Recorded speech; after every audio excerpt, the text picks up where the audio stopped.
Germans are always really quick to fix your mistakes whenever you're trying to speak German. It's almost as if the entire German people is on auto correct. It's kind of dumb. Oh man. I asked a friend if I should get a footstool, and he said, "You Otto man. You Otto man." Get it? No? Maybe? All right.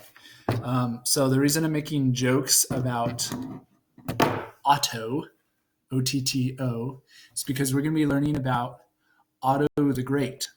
But before we get to Otto the Great, we need to first finish up how Charlemagne contributed to establishing Christendom. So in the last video, we learned about how Charlemagne and Pope Leo III had a good relationship. And this was not going to be the case for most of the Holy Roman Emperors and the popes. Most of the Holy Roman Emperors and the popes are going to be rivals. They might be allies at different times, but they're mostly going to rival each other and struggle with each other for power. Charlemagne and Pope Leo the Great, as we already know, had a good relationship. And in order to support that relationship, Charlemagne was very clear that he wanted to spread Christianity throughout Europe, and in doing so, make the Pope and the Catholic Church a lot more powerful than they were under the Roman Empire. So remember, Charlemagne required priests and monks and nuns who lived in Europe under his rule to obey church law. So he made sure that things like the rule of St. Benedict were being enforced. He funded the construction of a lot of monasteries and convents, and he encouraged scholars to travel to these monasteries and convents in order to copy Christian texts, make copies of them by hand. He built a lot of Christian libraries. He also appointed a lot of clergy to be his advisors on his court. And personally, he tried to rule according to Christian principles, and he encouraged his subjects to live good Christian lives. Right? So the reason Pope Leo III and Charlemagne had a good relationship is also because they needed each other, right? It wasn't that they both benefited from supporting each other. It's also because they needed each other. So Charlemagne needed Leo III in order to be able to actually build his empire. He needed the support of the Pope to do that. And Leo needed Charlemagne in order to protect him and the church from enemies outside of the church that were trying to overthrow him. Okay. Now, remember I mentioned in the last video that when Charlemagne gets crowned Holy Roman Emperor, or what will become Holy Roman Emperor, the Byzantine Emperor is not happy about this, right? In the Byzantine Emperor's perspective, there is only one emperor in charge of that has authority over Christendom.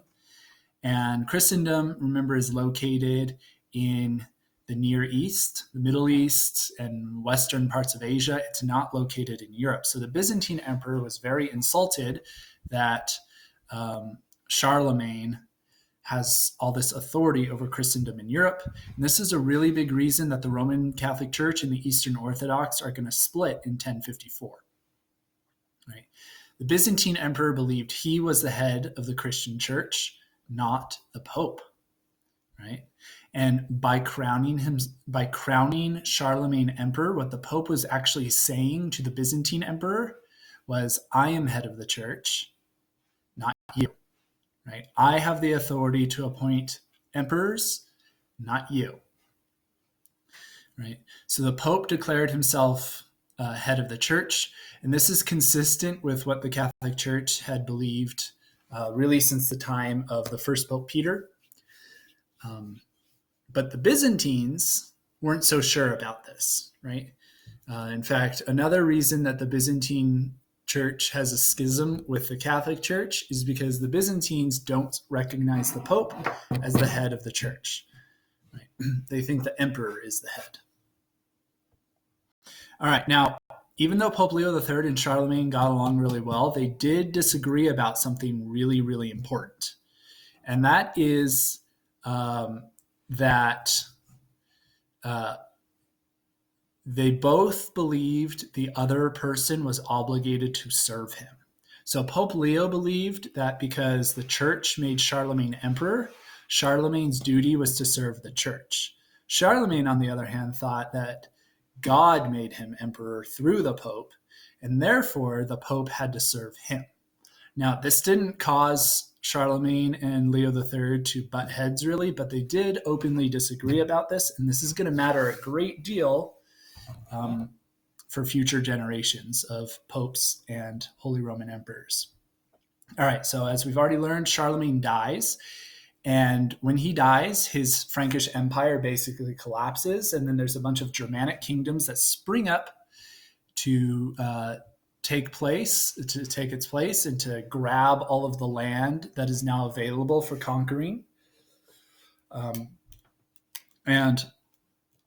So what happens is Europe becomes dotted with a bunch of very small kingdoms. So there's a lot of kings that pepper the entire European continent. And we talked about how this contributed to the rise of feudalism. But there is one Germanic king that we need to zero in on here, and that's a guy named Otto the Great. So Otto the Great becomes a very powerful Germanic king in the wake of the Frankish Empire collapsing. And he's able to do this because he's very good at creating alliances with the right people. So Otto the Great knew which nobles had the most power and the most influence, and he created friendships and alliances with those nobles in order to make him more powerful. And so Otto the Great stood out among all the Germanic kings, so much so that in the year 962, Otto the Great convinces the Pope to crown him Holy Roman Emperor. Right? Okay. So we're going to fast forward about 100 years. We're now in the year 1073, and we're going to talk about the most famous dispute between a Holy Roman Emperor and a Pope. And this is the dispute between Pope Gregory VII and the Holy Roman Emperor Henry IV. Right? So in the year 1073, there's a monk named Hildebrand. And much to Hildebrand's surprise, basically one day he wakes up and he knows there's no pope, that the pope has died. And basically one day he wakes up and his superior comes to him and says, "You need to go to Rome." And he's like, "Why?" And the superior says, "You'll find out when you get there." And he gets to Rome and they tell him, "Congratulations, you're the new pope." Right? Now, Hildebrand did not want to be a pope. He just wanted to live his life as a monk. But when you are chosen to be pope, it's really, really hard to say no. Right? So Hildebrand goes from being this nobody monk to being selected as pope. And it's a really interesting story as to why they chose this random monk. But we don't have time to get into that. All you need to know is that Hildebrand was a monk who becomes Pope St. Gregory VII. Now, Gregory VII believes that not only is he in charge of the Catholic Church, he thinks that he is the supreme authority of the entire world, right? So he literally thinks he's the king of the world, right? So not only is this Pope believing he's the head of the church and all Christianity, but he thinks, I am in charge, I have authority over the entire world. And he creates a series of rules to try to support this claim, right? So one of the rules he creates is this rule that says only the Pope can choose a bishop. All right. Previous to Gregory VII, it was common practice for kings to choose bishops or for other bishops to choose bishops. And Gregory VII says, nope, I alone have the authority to choose bishops. You do not have that authority anymore. He also claims to have the authority to be able to remove emperors from their thrones. So basically he uses that as a threat. He says, if you displease me, if you're an emperor, you displease me, I'm going to remove you from your position because as Pope, I have the power to do this. Right? Now, Henry IV, the Holy Roman Emperor at the time, doesn't like hearing this from this new pope, right? He feels threatened by it. He does not like that the pope thinks that he can remove him from his throne as emperor. He does not like the pope that the pope thinks he's the king of the world, right? So he sees Gregory the Seventh's actions as a direct attack on the power of the Holy Roman Emperor. And so Henry IV decides to test his power against the Pope. So he does two things. First thing he does is he appoints his own bishop, right? So he says, you say, Pope, you are the only person that can appoint a bishop? Well, I'm going to appoint a bishop, and we're going to see how you respond to that. So Henry IV appoints the Bishop of Milan, and in response, Pope Gregory VII names his own Bishop of Milan. So now you have two men who are both claiming to be Bishop of Milan. The second thing Henry IV does is he tries to have Pope Gregory VII removed from the papacy. So Henry IV is saying, you think you can remove me from being Holy Roman Emperor? I think I can remove you from the chair of Peter, from being Pope. Right?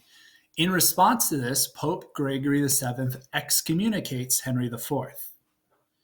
Right? And he goes a little bit farther than that. He says Henry's subjects are no longer bound by their oaths of feudal loyalty to Henry. So he says, if you swore an oath of loyalty to Henry, as Pope, I am now freeing you of that bond. You no longer have to serve Henry because Henry is excommunicated. Henry is a bad guy. Just a quick reminder, remember, being excommunicated means you can no longer receive the sacraments. And in order to re-enter the church, you have to go through this process of reconciliation. Right? And that's what Henry IV does. Right? So this conflict between Gregory VII and Henry IV creates a lot of chaos in Europe and causes a lot of powerful figures in Europe to have to choose sides. So some people take Henry's side, some people take Gregory's side. All right, we're going to stop there, and we will continue with this conflict tomorrow.